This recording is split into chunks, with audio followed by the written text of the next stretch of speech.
Pastor Salim Raj చేసిన వ్యాఖ్యలు ఎంత దుమారం రేపుతున్నాయో మనం చూస్తూ ఉన్నాము. ఈ మల్లెపూలకి సంబంధించి అంటే చర్చి ముందు గనుక పెట్టినట్లయితే పరిశోధకులు ఎవరు కూడా మల్లెపూలు పెట్టుకోరు.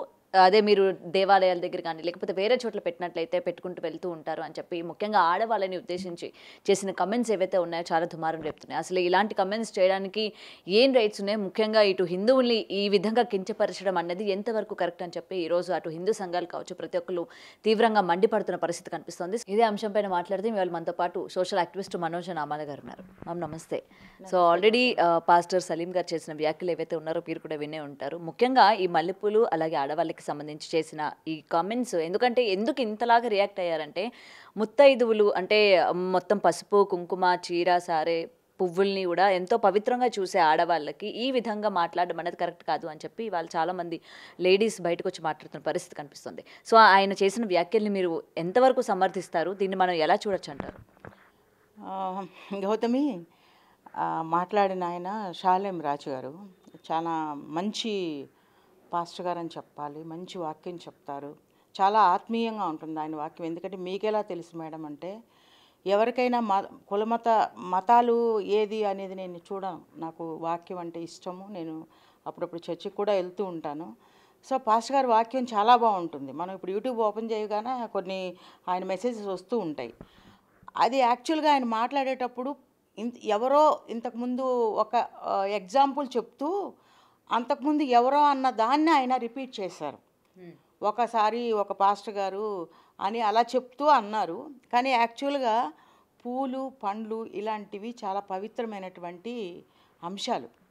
ఏ ఫంక్షన్కి కానీ ఎవరైనా సరే ఇప్పుడు ఇర్రెస్పెక్టివ్ ఆఫ్ ది రీజన్ అంటే హిందువులు ఏంది క్రిస్టియన్స్ ఏంది ముస్లిమ్స్ ఏంది ప్రతి ఒక్కళ్ళు కూడా పూలు అనేదానికి చాలా ప్రాధాన్యత ఇస్తారు.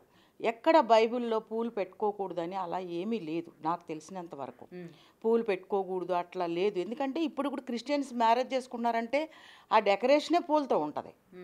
సో వాళ్ళకు కూడా రిసెప్షన్ రోజు చక్కగా పూలతో చుట్ట వేస్తారు, జడలు అల్లుతారు. అవన్నీ అలంకరణ అనే దానిలో ప్రథమ స్థానాన్ని పూలు అనేటువంటివి ఆక్యుపై చేశాయి.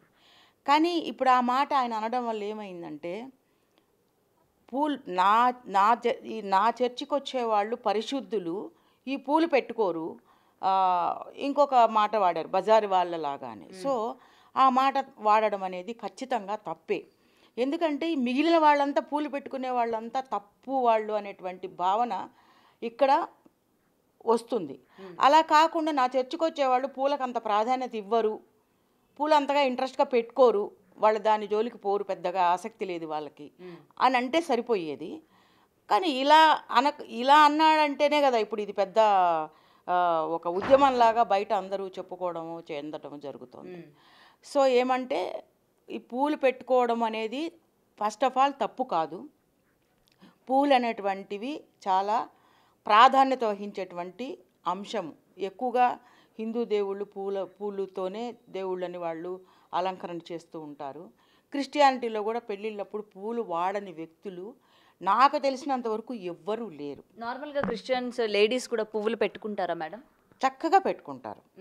చర్చి కంటే ఏంటంటే అమ్మ కొంతమంది పూలు అనేటువంటివి మనం ఎప్పుడు వాడతామంటే ఇంట్లో తిరుగుతూ ఉండేటప్పుడు పెట్టుకుంటుంటాం. ఎక్కువగా ఈవినింగ్ పూట పెట్టుకుంటాము. ఎందుకంటే మనం నైట్ పడుకుంటాం కాబట్టి కొంచెం ఫ్రెష్గా తలకి పడుతుంది, కొంచెం స్మెల్ ఉంటుంది అని మంచిగా ఉంటుంది, ఆహ్లాదంగా ఉంటుంది, రూమ్ కూడా ఫ్రెష్గా ఉంటుంది అనేటువంటి ఉద్దేశంతోనే పూలు పెట్టుకుంటాం. పూలు మంచిది అని కూడా పెట్టుకుంటారు. చర్చి కంటే మాత్రం ప్రత్యేకంగా పూలు పెట్టుకొని ఎవరు రారు. ఎందుకంటే అది దేవునికి మనకి ఇవ్వాల్సిన సమయం కాబట్టి ఆ సమయంలో అలంకరణ మీద ఎక్కువ ధ్యాసగా ఆ పువ్వులు పెట్టుకొని అంటే వేరే వాళ్ళు కూడా అంతా జెంట్స్ లేడీస్ వస్తారు కాబట్టి ఆ పూలు అనేటువంటివి ప్రాధాన్యతగా అక్కడ కనిపించకూడదు. పూలు వాసన వేరే వాళ్ళకి అభ్యంతరకరంగా కూడా ఉంటుంది కొన్నిసార్లు. కొంతమంది చూడండి విరజాజులు పెట్టుకుంటే ఏంటమ్మా అబ్బా ఏంది ఈ వాసన అంటారు. కొంతమంది మహాతల్లులకి మల్లెపూలు అంటే కూడా కొన్నిసార్లు అబ్బా ఆ వాసన నాకు పడదు, నాకు విరజాజులు ఇష్టం అంటుంటారు. అలాంటప్పుడు అవతల వాళ్ళకి అభ్యంతరకరంగా ఉండకూడదనే ఉద్దేశంతో కూడా చర్చికి పూలు పెట్టుకొని రారు. పైగా దేవుని సన్నిధిలో మనం ఉండేది 1 గంట 2 గంటలో 3 గంటలో ఆ సమయం అంతా ఆయన ధ్యానంలో ఉండాలి అనేటువంటి ఉద్దేశంతో కూడా పూలు పెట్టుకోరు. అంత అది అలా చెప్పడం బాగుండేది. అలా కాకుండా నా చర్చికి వచ్చేవాళ్ళు పరిశుద్ధులు, పూలు పెట్టుకోరు, బజార్ వాళ్ళలాగా అనేటువంటి మాట షాలేం రాజు గారు వాడకుండా ఉండవలసింది. ఆయన నేను ఒప్పుకుంటాను, మంచి పాస్టర్ గారే, దానికి నేను కాదనట్లేదు. ఏదైనా ఈ మధ్యకాలంలో క్రైస్తవుల మీద దాడులు బాగా ఎక్కువైనాయి అమ్మ. నేను షాలేం రాజు ఇష్యూ మాట్లాడట్లేదు. మణిపూర్లో ఎన్నో ఘోరాలు జరిగినాయి స్త్రీల పట్ల. అప్పుడు మాట్లాడిన వాళ్ళు ఎవరూ లేరు. మొన్న టీవీ మన ఏదో ఒక ఫంక్షన్లో మన్మధుడు హీరోయిన్ని, ఆమె పేరు అంశుని బాడీ షేమింగ్ అమ్మాయి గురించి మాట్లాడాడు ఒక ప్రొడ్యూసర్ పబ్లిక్లో. మరి అప్పుడంతా ఆ స్త్రీల గురించి ఎవరూ ఫైట్ చేయట్లేదు. ఇప్పుడు ఈయన మాటను పట్టుకొని నిజమే వెళ్ళి అడిగి మీరు ఇలా అనడం కరెక్ట్ కాదని చెప్పి ఒక ధర్నాలాగా వెళ్ళండి, వెళ్ళి మాట్లాడండి, ఆయన నిలదీయండి. ఒకవేళ ఆయన నోరు జారారు కాబట్టి ఒకవేళ అది తప్పు అని అనుకుంటే అందరూ తప్పు అంటున్నారు కదా. అంటే అనుకోవడం ఏముంది, బజారు వాళ్ళలాగా అన్నారు కదా. అంటే బజారు వాళ్ళు అంటే ఈరోజు పూలు పెట్టుకున్న ప్రతి ఒక్కరు కూడా దాని కిందే వస్తారు. అయినా బజారు వాళ్ళు కూడా ఏంటంటే వాళ్ళు కూడా అంత చులకన, వాళ్ళు కూడా వాళ్ళ పొట్టుకుట్టు కోసమో లేకపోతే కుటుంబం కోసమో వాళ్ళ వృత్తిని ఎంచుకుంటారు. కాబట్టి వాళ్ళని కూడా కించపరచడం అనేది ఎంతవరకు కరెక్ట్ చెప్పాను. ఆయన మాట్లాడింది తప్పే, నేను కాదన్నట్ల. నేను అలాంటి మాటలు మాట్లాడినప్పుడు దాన్ని పబ్లిక్ చేయడం అనేది దానివల్ల ఏమొస్తుంది, ఒక అన్పాపులర్ అవుతాడు ఆయన అని అనుకుంటున్నారు. అది పక్కన పెట్టి అసలు జరగాల్సింది ఏమిటి, ఆయన దగ్గరికి ఎవరైతే మహిళా సంఘాలు అందరు ఇప్పుడు పేపర్లు పట్టుకుని కంప్లైంట్లు రాసి చక్కగా ధర్నాలు అవి చేపడుతున్నారో ఆయన దగ్గరికి వెళ్ళి ఇలా మీరు చేయడం కరెక్ట్ కాదు. నిజం చెప్పాలంటే చట్టాలు ఇవన్నీ చాలా లేట్ అవుతాయమ్మా. ఎప్పటికప్పుడు మనం సరిచేసేసేయాలి విషయాల్ని. ఎందుకంటే దాన్ని ప్రొలాంగ్ అవ్వకూడదు నా ఉద్దేశంలో. ఒకడు ఒకరిని చంపాడమ్మా, వాడికి చాలా ఎర్లీగానే వాడికి శిక్ష పడాలి. అప్పుడే ఆ సమస్య పోతుంది. ఈయన విషయంలో ఒక తప్పు జరిగింది అని అనిపించింది కదా, అందరికీ అనిపించింది. అంటే ఇంకా ముఖ్యమైన విషయాలు చాలా వదిలేశారు, ఇది మాత్రం గట్టిగా పట్టుకున్నారు. ఎందుకంటే ఆయన క్రిస్టియన్ కాబట్టి.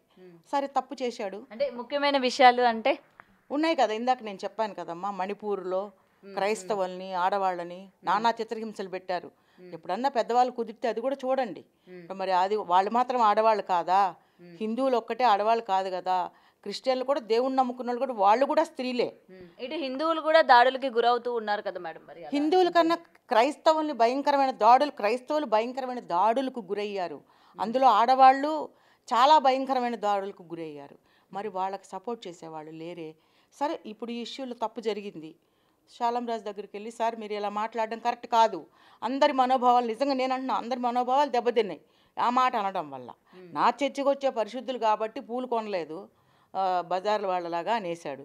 సో ఆ మాట మిగిలిన వాళ్ళందరూ తప్పు వాళ్ళనే ఉద్దేశం అక్కడ కనిపిస్తుంది.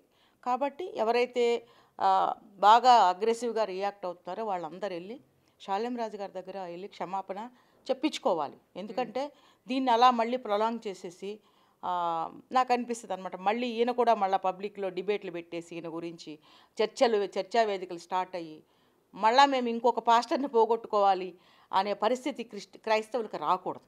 అంటే ఇలాంటి విమర్శలు కనుక చేస్తే డెఫినెట్గా ఇటు టార్గెట్ చేస్తారు, మళ్ళీ ఇతన్ని కూడా ఏదైనా చేసే అవకాశాలు ఉన్నాయని అంటున్నారా? అంటే గతంలోని పాస్టర్ ప్రవీణ్ విషయంలో జరిగింది, ఇక్కడ కూడా జరుగుతుంది అంటారా? జరుగుతుంది అంటే జరగచ్చు, చెప్పలేము. ఇప్పుడు ప్రవీణ్ గారి విషయంలో ఏం జరిగిందనేది అందరికీ తెలుసు, కానీ ఏం జరగనట్టుగానే దాన్ని ఒక ఏంటంటే డ్రంక్ అండ్ డ్రైవ్ అని చెప్పేసి, అంటే గతంలోనే ఆయన ఏదైతే రామాయణాన్ని కించపరుస్తూ మాట్లాడారో దాని పరిణామమే అది అని చెప్తూ ఉంటారా? మరి అట్లా నేను విమర్శ అనేది నీ విమర్శతోనే కొట్టు. నువ్వు ఒక చెంప దెబ్బ కొడితే నువ్వు మళ్ళీ ఇంకో దెబ్బ తిరిగి వేయి. నువ్వు నోటి మాటతో అంటే నేను నోటి మాటతో అంటాను. అలా కాకుండా దొంగ దెబ్బలు తీశారు. ఎవరు అనేది మనకు తెలియదు, ఎవరో కుట్రదారులు. ఇప్పుడు ఈయన కూడా కొంచెం బాగా ఫేమ్ అవుతున్నాడు యూట్యూబ్లో. నోరు జారారు, దాన్ని పట్టుకొని ఆయన ఎంత దాకా లాగాలో అంత దాకా లాగాలనేటువంటి ఉద్దేశంలో ఉన్నారు. కానీ ఆయన మాట్లాడింది నేను మళ్ళీ చెప్తున్నాను తప్పే. దానికి ఆయన క్షమాపణ చెప్పాలి. చెప్తేనే మిగిలిన వాళ్ళ మనోభావాలు దెబ్బతినకుండా ఉంటాయి. ఎందుకంటే ఖచ్చితంగా ఆడవాళ్ళందరికీ కూడా ఆయన క్షమాపణ చెప్పాలి అని కోరుతున్నారు. నేను కూడా క్షమాపణ ఆయన చెప్పాలని నేను కోరుకుంటున్నాను. ఎందుకంటే మాట జారింది. మొత్తానికి ఏంటంటే ఆవేశంలో ఏం ఇదేంటంటే నా చర్చికి వచ్చేటువంటి ఆడవాళ్ళంతా అసలు పూలంటే ఇంట్రెస్ట్ లేదు వాళ్ళకి, పూల మీద ధ్యాస లేదు, దేవుని మీదే వాళ్ళ ధ్యాస, వాళ్ళంతా పరిశుద్ధులు, ఆ బజార్లో అంటే ఏదో ఆలోచన పెట్టుకొని ఆయన ఆ మాట అన్నాడని నేను అనుకుంటున్నాను. నేను విన్నాను కాబట్టి, అది యూట్యూబ్లో చూశాను కాబట్టి అంటున్నాను. ఆయన దానికి ఏం సమాధానం చెప్తాడో మనకైతే తెలీదు. కానీ మిగిలిన వాళ్ళైతే అలా అనుకునే అవకాశం ఉంది కాబట్టి క్షమాపణ కోరాల్సిందే. Right ma'am. ఇప్పుడు ఇలాంటి సువార్తలు చెప్పే దగ్గర కావచ్చు, ఇలాంటి ప్రేయర్స్ దగ్గర వేరే మతానికి సంబంధించి లేకపోతే వేరే మతానికి ఏమైనా దాని గురించి మాట్లాడడం అనేది ఎంతవరకు కరెక్ట్ అండి? చూడమ్మా, మన మతాల్ని మనం గౌరవించుకోవడం కాకుండా ఇతర మతాలను కూడా మనం గౌరవించాలి. ఎంతోమంది పాస్టర్లు ఎన్నో విషయాలు మాట్లాడుతుంటారు. ఇతర మతాల్ని వాళ్ళు గౌరవిస్తూనే వాళ్ళ మతాన్ని వాళ్ళు ప్రచారం చేసుకుంటూ ఉంటున్నారు. కాబట్టి మనం ఇప్పుడు పరమత సహనాన్ని ఖచ్చితంగా పాటించాలి. అలా ఉన్నప్పుడు ఎవరికి ఏ ఇబ్బందులు రావు. రైట్. Thank you ma'am.